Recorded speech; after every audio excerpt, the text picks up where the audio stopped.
Pastor David பிரகாசம் 1954 March 21 சங்கை ஜோப் மற்றும் ரூத் ஞானப்பிரகாசம் ஆகியோருக்கு 3வது குழந்தையாக பிறந்தார்.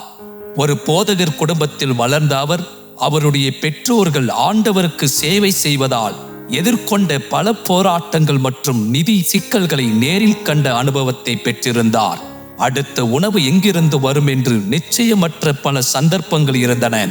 இளம் வயதிலேயே இந்த சவால்களை அனுபவித்ததால் தனது அப்பா ஊழியத்தில் கஷ்டப்படுவது போல் தானும் கஷ்டப்படக்கூடாது, மாறாக மருத்துவத்துறையில் சேர்ந்து மருத்துவராகி தனது தந்தையின் ஊழியத்திற்கு நிதி உதவி செய்ய வேண்டும் என்ற திட்டத்தோடு வளர்ந்து வந்தார்.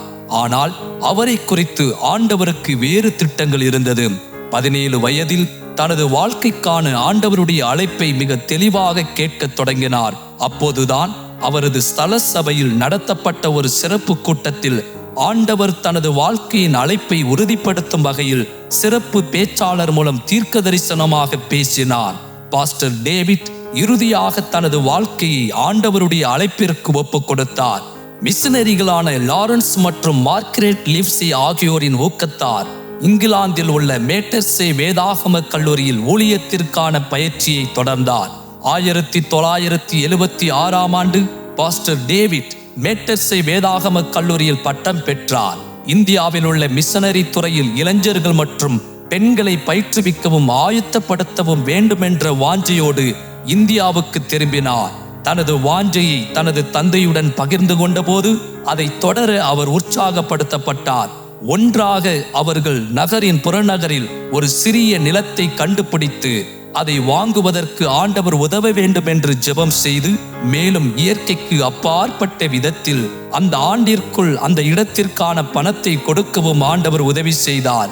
இவ்வாறு 1980 பெத்தேல் விசுவாச தீப்பொறி வேதாகம கல்லூரி பிறந்தது. ஒரு சில மாணவர்களுடன் கல்லூரி தொடங்கப்பட்டு விசுவாசத்துடன் இயங்குகிறது. ஆரம்ப நாட்கள் கடினமாக இருந்தது.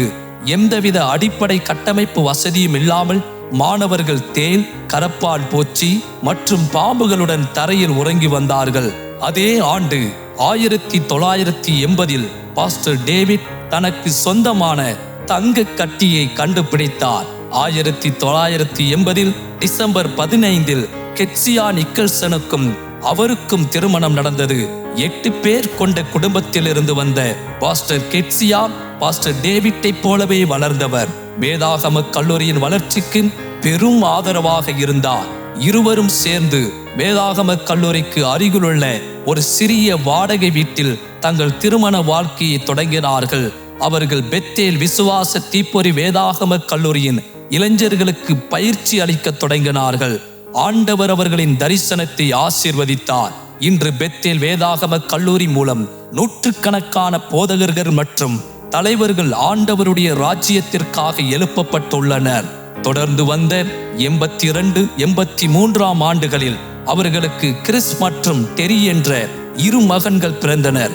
வேதாகம கல்லூரி மாணவர்களுக்கு பயிற்சி அளிப்பதிலும் தங்கள் மகன்களை வளர்ப்பதிலும் அவர்கள் தங்களை ஈடுபடுத்தி கொண்டிருந்த போது பாஸ்டர் டேவிட்டின் தந்தை டாக்டர் யோபு ஞானப்பிரகாசம் தலைமை தாங்கி நடத்தி வந்த சபைக்கு செல்ல வேண்டும் என்றும் அந்த சபையில் ஊழியம் செய்ய வேண்டும் என்ற தரிசனத்தை ஆண்டவர் அவர் உள்ளத்தில் வைத்தார்.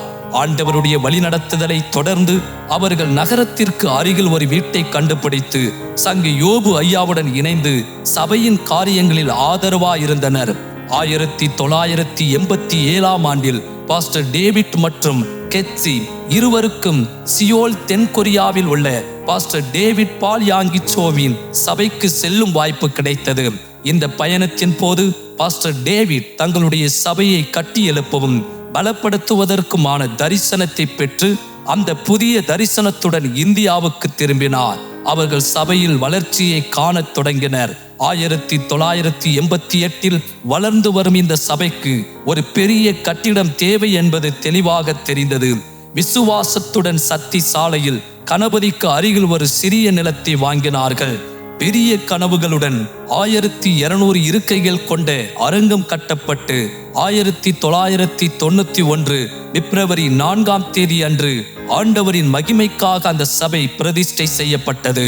அந்த ஆண்டு முதல் சங்கை யோபு ஐயா பாஸ்டர் டேவிட்டிடம் சபையின் தலைமை பொறுப்பை ஒப்படைத்தார். சபை புதிய இடத்திற்கு மாறிய போது மக்கள் குறைவாக, இடம் அதிகமாக நிரம்ப முடியாத அளவிற்கு பெரிதாக இருந்தது. ஆனால் அவர்கள் தொடர்ந்து ஆராதனை செய்ய புதிய சபையில் கூடி வந்தபோது அது மெதுவாக வளர ஆரம்பித்தது.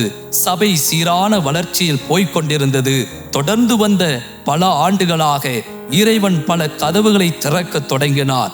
உலகெங்கிலும் பல மாநாடுகள் மற்றும் தலைமை கூட்டங்களில் பேசுவதற்கு பாஸ்டர் டேவிட் அழைக்கப்பட்டார். கர்த்தரின் கிருபையால் அவர் 60க்கும் மேற்பட்ட நாடுகளுக்கு பயணம் செய்து கிறிஸ்துவின் சரீரமாகிய சபைகளை ஊக்குவித்தார். 2004ஆம் ஆண்டில் 50வது வயதில் பாஸ்டர் டேவிட் இந்தியன் பெந்தேகோஸ்டே சபைகளின் தலைவரானார். அவரது ஆற்றல் மிக்க தலைமையின் கீழ் இன்று IPA இந்தியா, நேபாளம் மற்றும் இலங்கை தேசங்களிலும் இந்தியாவின் 15 வெவ்வேறு மாநிலங்களிலும் 2500 சபைகளை உருவாக்கி உள்ளது. 2030க்குள் 5000 சபைகளை உருவாக்கும் நோக்குடன் அவர் தொடர்ந்து IPAவை வழிநடத்தி வருகிறார். தொடர்ந்து வந்த பல ஆண்டுகள் சபை நிலையான வளர்ச்சியை கண்டது. மீண்டும் வளர்ந்து வரும் சபைக்கு கட்டிடம் போதுமானதாக இல்லை. தற்போதுள்ள 1200 இருக்கைகளை கொண்ட ஆடிட்டோரியத்தை 3000 இருக்கைகளுக்கு விரிவுபடுத்த ஆண்டவர் போதகருக்கு தரிசனம் கொடுத்தார். கட்டிடத்தை விரிவுபடுத்துவதற்கான தரிசனம் ஒரு ஆவிக்குரிய போராகவே இருந்தது. ஆனால் ஆண்டவர் சபைக்கு ஒரு அற்புதமான வெற்றியை கொடுத்தார். 2008ஆம் ஆண்டு மார்ச் 12ஆம் தேதி அன்று விரிவாக்கப்பட்ட கட்டிடம் மீண்டும் பிரதிஷ்டை செய்யப்பட்டது.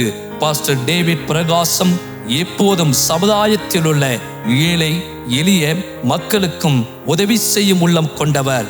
கடந்த 50 ஆண்டுகளில் குழந்தைகள் இல்லங்கள், ஆரம்ப பள்ளிகள், பைபிள் கல்லூரிகள், தச்சர் பயிற்சி, தையல் பயிற்சி, கணினி அறிவியல் பயிற்சி, அவசர கால நிவாரண உதவிகள், குடும்ப நலத்திட்டம், விதவைகள் பராமரிப்பு இல்லங்கள், பார்வையற்றோர் மற்றும் ஊனமுற்றோர் இல்லங்கள், சிறு தொழில் கடனுதவி போன்ற 40க்கும் மேற்பட்ட சமுதாய திட்டங்களை இந்தியா, நேபாளம் மற்றும் இலங்கையின் சில பகுதிகளிலும் நடந்து வருகின்றது. இந்த ஆண்டு அவருக்கு 70வது வயதாகிறது. என்றாலும் எதிர்காலத்தை பற்றி அவரது தரிசனங்கள் குறையவில்லை.